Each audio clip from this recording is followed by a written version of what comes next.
Civic volunteer একজন সাধারণ যুবকের যেভাবে মেরেছে। সমুদ্রকর স্টেশনে বসে ফোন দেখার সময় কর্তব্যরত জিআরপির সিভিক ভলেন্টিয়ারদের সাথে বচসা এক যুবকের ফোন কেড়ে নিয়ে যুবকের হাতে মার। ঘটনায় বাদ হয়ে গেল যুবকের আঙুলের ওপরের অংশ। ঘটনায় ব্যাপক উত্তেজনা সমুদ্রগড় স্টেশনে। প্ল্যাটফর্ম জুড়ে উত্তেজনা নিয়ন্ত্রণ কালনা জিআরপির বিশাল পুলিশ বাহিনী। ঘটনাস্থলে উপস্থিত নাদনঘাট থানার পুলিশ কর্মীরা। নাদনঘাট থানার আইসির গাড়িতে করে তার তৎপরতাতেই আহত যুবককে উদ্ধার করে ভর্তি করা হয় কালনা মহকুমা হাসপাতালে। আহত যুবকের দাবি, বসে ফোনে ভিডিও দেখছিলাম, হঠাৎ করে দুজন পুলিশ কর্মী এসে ফোনটি হাত থেকে কেড়ে নেয়। টানতে টানতে নিয়ে যায় একটি জায়গায়, একটি কোলাপসিবল গেটে হাত দিয়েছিলাম, তখনই একটি ভারী কিছু দিয়ে আঘাত করা হয় হাতের আঙুলের ওপরের অংশটি কেটে পড়ে যায় তার। ঘটনায় ছড়িয়েছে চাঞ্চল্য, এলাকায় ব্যাপক উত্তেজনা। যদিও পুলিশের তরফ থেকে এখনও কোনো বিবৃতি দেওয়া হয়নি, তবে ঘটনার কি ঘটেছিল তা খতিয়ে দেখছে পুলিশ। সৈয়দ জাফর, এখানে একজন সিভিক ভলেন্টিয়ার একজন সাধারণ যুবকের যেভাবে মেরেছে, আঙুল লাঠি মেরে, লাঠির গায়ে ছুরি ছিল জিআরপির, সে হচ্ছে মেরেছে, আঙুল ভাগ করে কেটে ফেলে দিয়েছে। একটা হচ্ছে কোনো অধিকার নেই, এইভাবে হচ্ছে একজন নিরীহ মানুষকে মারার, সিভিকের তো মারার অধিকারই নেই। কোন অধিকার হচ্ছে একটা সাধারণ মানুষকে এইভাবে মারলো? তার হচ্ছে সমস্ত তদন্ত করে উপযুক্ত শাস্তি দিতে হবে জিআরপির কাছে। এত বড় অন্যায় কখনো হচ্ছে আমরা মেনে নেবো না। এর জন্য হচ্ছে আমরা সারা কৃষক সভার পক্ষ থেকে, একদম আমার ব্লকের পক্ষ থেকে আমরা আন্দোলনে নামবো। সব ধামা চাপা দেওয়া চলবে না।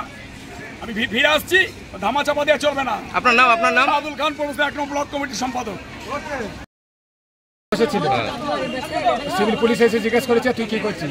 ও বলছে আমি মোবাইলে গেম খেলছি। রেলে সিবি রেলে। আচ্ছা, দে ওইরকম বলেছে, ওকে কেউ করেছে, ঘরে নিয়ে গেছে। ঘরে নিয়ে গিয়ে ও মনে হয় যে কোনো অস্ত্র ওর ঘরেতে আছে। ছেলেটার একটা আঙুল বাদ গেছে, মাথা ফুলেছে, সব শরীরের আঘাত হয়ে গেছে। কে মেরেছে? সিভিল পুলিশে মেরেছে। আচ্ছা, কি জন্য মেরেছে?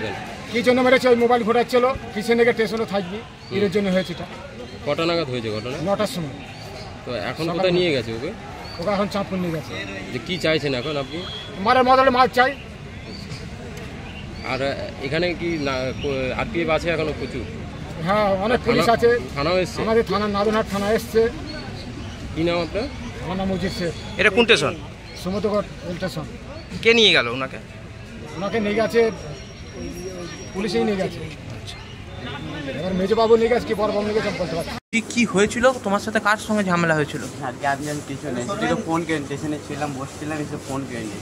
কে ফোন কেড়ে নিচ্ছিল? মানে স্টেশনে বসে ফোন নিয়ে কি করছিলে? ফোন এসে আমি নবদ্বীপ যাবো বলে টিকিট কেটেছে, বসছিলাম, এসে ডেকে ফোন কথা না বলে ফোন কেটে নিয়ে বলছিল তোর গার্জেনকে ডেকে আনে। আচ্ছা, কে বলছে? ও আরপিএফ। আচ্ছা, দিয়ে তারপরে তারপরে তোর গার্জেনকে ডেকে আনো। হ্যাঁ, যে এরকম তর্ক বিতর্ক করতে গেলে তো বলছি তো জামা কাপড় ছিঁড়ে দেয়, বলে ভেতরে দিয়ে আঙুলটা তোমার কেটে পড়ে গেল কিভাবে? গেটে হাত দিয়েছিলাম, গেটে এসে বাড়ি মেরেছে। কি গেটে হাত দিয়েছিল? গ্রিলে হাত দিয়েছিলাম, গ্রিলে টানা হিসেবে করেছিল, গ্রিলে হাত দিয়েছিলাম, গ্রিলে এসে বাড়ি মেরেছিল। কে বাড়ি মারলো? কি দিয়ে বাড়ি মেরেছে?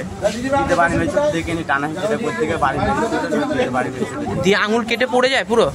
আঙুলটা কোথায় গেছে আমি দেখি। আচ্ছা, কি নাম তোমার? আব্দুল্লাহ।